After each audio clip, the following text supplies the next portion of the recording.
Oke, baik. Assalamualaikum warahmatullahi wabarakatuh. Selamat datang kembali di playlist belajar Python dan database dasar ya. Di video kedua kali ini kita akan belajar membuat database dan juga membuat sebuah tabel gitu. Jadi untuk itu silahkan teman-teman buka aplikasi SAM-nya yang sudah kita install di video pertama. XAMPP.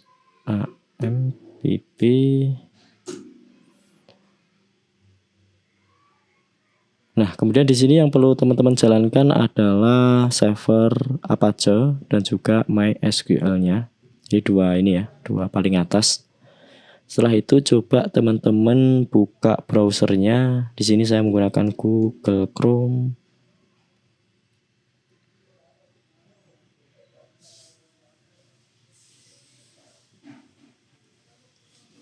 Nah, kemudian di alamat URL teman-teman silakan ketik localhost. Localhost gini ya. Nah, otomatis nanti kita akan ada tampilan localhost ya dari software SAM. Kemudian di sini yang akan kita gunakan adalah phpMyAdmin. Jadi silakan teman-teman klik menu phpMyAdmin.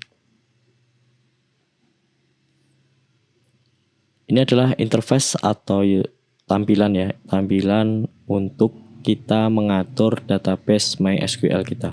Jadi di sisi kiri ini adalah list berisi daftar database yang ada di komputer kita. Defaultnya sudah ada beberapa database ya, ada bawaan ada MySQL, phpMyAdmin dan sebagainya. Nanti kita akan membuat satu database baru di sini. Caranya silakan teman-teman klik menu database. Kemudian di sini misalkan kita akan membuat sebuah database dengan nama latihan DB. Kemudian kalau sudah silakan klik tombol create. Otomatis nanti akan bertambah satu database baru namanya latihan DB. Di sini masih kosong ya isinya. Nah, untuk itu kita akan mengisi tabel atau menambahkan satu tabel di dalam database latihan DB.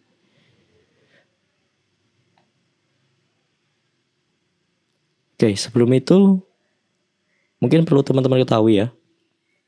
Jadi statement SQL itu, perintah SQL itu ada dua jenis. Yang pertama ada data definition language. Jadi biasanya digunakan untuk membuat sebuah tabel. Dan juga ada data manipulation language. Jadi kalau data manipulation itu digunakan untuk menambah, mengupdate atau mengedit dan juga menghapus data.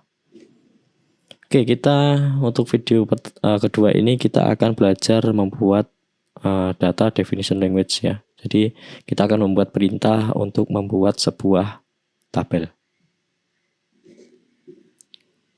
Oke, langsung saja teman-teman silakan membuat sebuah folder baru ya, biar nanti kode program kita lebih terstruktur, tersimpan dalam satu folder.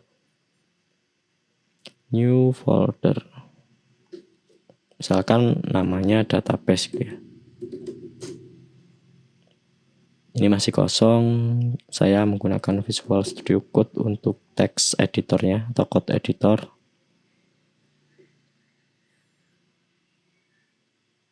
Dan coba saya buka foldernya yang tadi ya. Jadi data D, kelas program, database. Oke.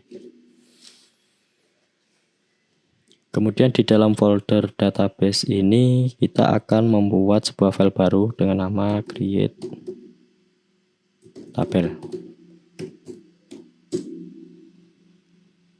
Nah, setelah itu yang kita butuhkan adalah import sys gitu ya. Dan juga import MySQL connector. Untuk memastikan bahwa MySQL connector kita sudah terinstall dengan benar di komputer kita, coba teman-teman silahkan running ini ya, running.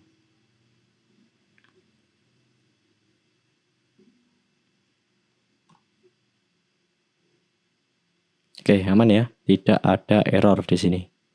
Berarti library atau software MySQL connector kita sudah terinstall dengan benar di komputer kita. Oke, selanjutnya kita akan membuat sebuah function namanya main gitu ya. Jadi nanti program kita akan kita masukkan ke dalam function main ini. Dan kita jalankan if name sama dengan main. Kita jalankan function main. Oke,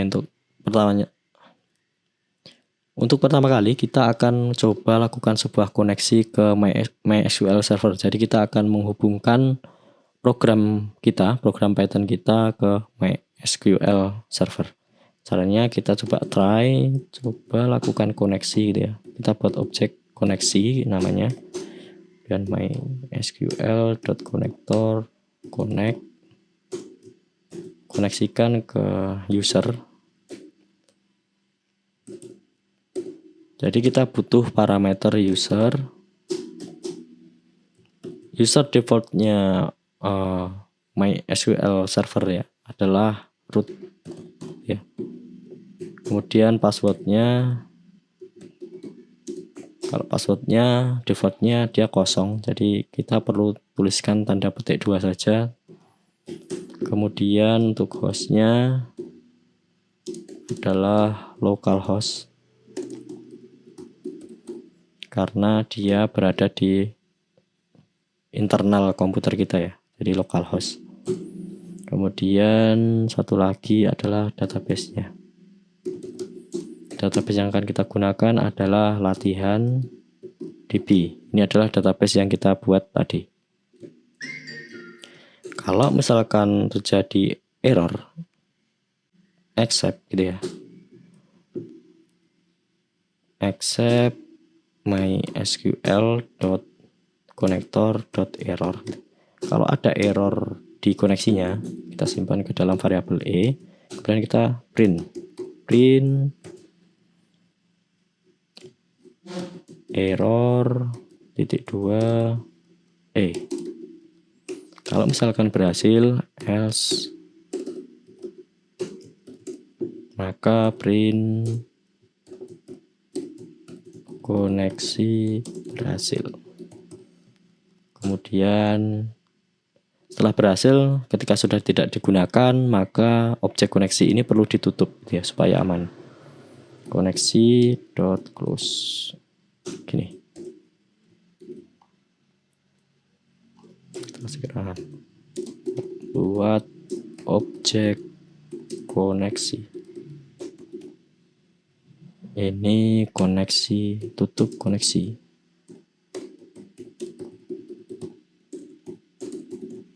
Nih. Oke, sekarang kita coba jalankan. Run tombol play ya. Oke, di sini keterangannya koneksi berhasil. Berarti kita sudah berhasil mengkoneksikan program Python kita ke dalam server MySQL kita dengan database latihan DB. Oke, selanjutnya kita akan menulis sebuah perintah karena ini sudah terkoneksi ya. Kita akan menulis sebuah perintah untuk membuat tabel di dalam database latihan DB. Nah, caranya kita butuh namanya objek kursor. Misalkan kita simpan dalam variabel kur gitu ya. Kur sama dengan kita butuh objek koneksi, kemudian kursor. Kita kasih keterangan membuat objek kursor. Nah, objek kursor ini apa? Jadi ini nanti fungsinya untuk mengeksekusi statement SQL yang kita buat nanti. Misalkan statementnya kita tulis di sini statement DDL gitu ya, karena ini kan data definition language. Kita akan membuat sebuah tabel. Caranya create tabel dengan nama buku yang isinya adalah atau kolom ya. Kolom di dalam tabel itu nanti ada kode. Kode ini formatnya adalah char dengan panjang karakter 4. Jadi char itu digunakan untuk format yang panjang karakternya biasanya tetap. Misalnya kode buku itu nanti kita buat karakternya tetap 4, misalkan nanti BK01, BK02, BK03 dan sebagainya. Atau misalkan untuk contoh lain, misalkan mahasiswa begitu ya. Mahasiswa itu NIM-nya pasti dia karakternya jumlahnya 10. Maka dari itu kita bisa menggunakan format char untuk kolom NIM atau untuk field NIM. Kemudian kode ini dia tidak boleh kosong, jadi harus ada isinya, jadi dia not null. Kemudian kita jadikan sebagai primary key.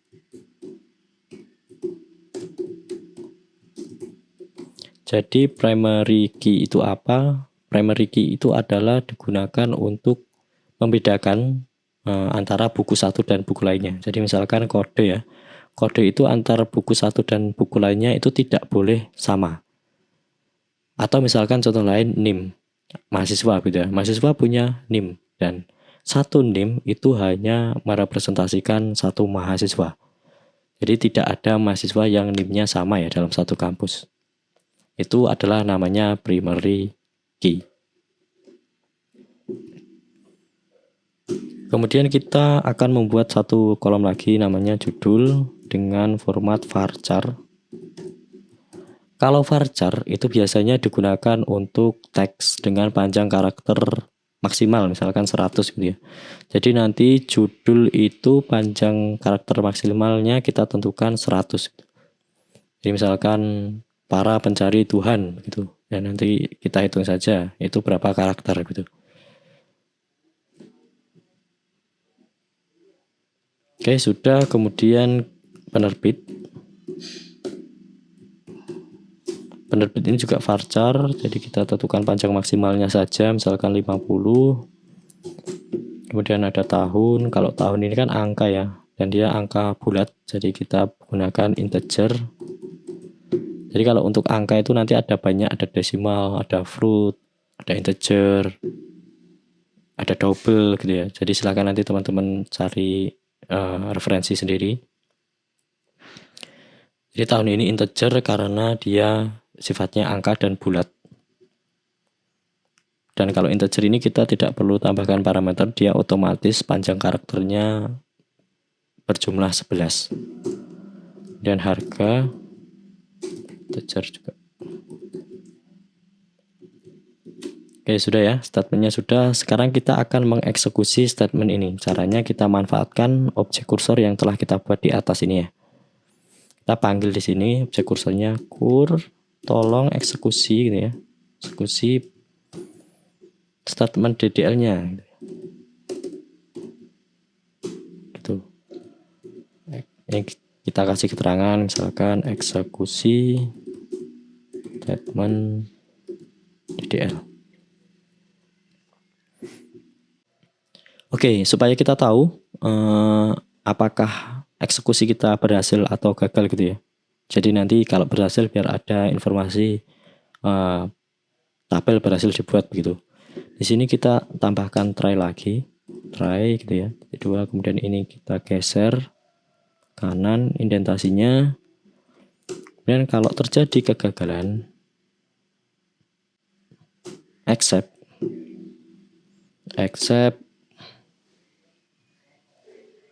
maka print misalkan tabel gagal dibuat.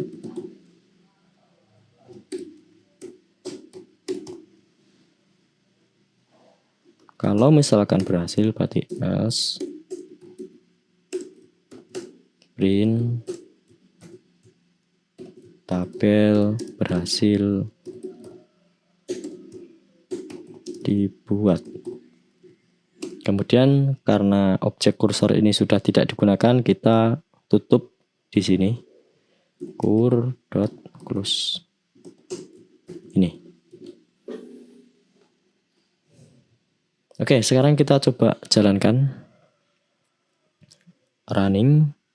Oke, di sini keterangannya tabel berhasil dibuat dan koneksi berhasil. Berarti kita sudah berhasil menjalankan statement untuk membuat sebuah tabel buku. Sekarang kita coba cek di PHP MyAdmin kita ya, apakah sudah nambah. Kita refresh. Nah, di latihan DB ini sekarang kalau kita lihat sudah ada tabel namanya buku. Kalau kita cek di sini isinya sudah ada beberapa kolom sesuai dengan kode yang kita tulis tadi ya. Ada kode, judul, penerbit, tahun, dan harga. Kalau kita lihat strukturnya, dia juga sudah tipenya, formatnya sudah sesuai dengan yang kita tulis tadi. Ada kode, ini sebagai primary key, ada gambar kuncinya, dan dia formatnya char dengan panjang 4, judul varchar dengan panjang maksimal 100, kemudian penerbit, ini salah ya, penerbitnya. Oke, atau kita edit di sini kayaknya juga bisa. Biar nanti tidak salah ya, typo ini ya. Penerbit begitu harusnya. Save. Oke, sudah. Kode, judul, penerbit, tahun, harga. Kayaknya ada typo di kode kita tadi ya, penerbit. Kita ganti saja penerbit. Save. Oke, baik. Itu teman-teman untuk video kedua kali ini. Jadi kita sudah berhasil membuat database dan juga satu tabel dengan nama buku. Mungkin itu yang dapat saya sampaikan di video kedua kali ini. Kita akan lanjutkan ke data manipulation language ya nanti di video selanjutnya. Terima kasih. Assalamualaikum warahmatullahi wabarakatuh.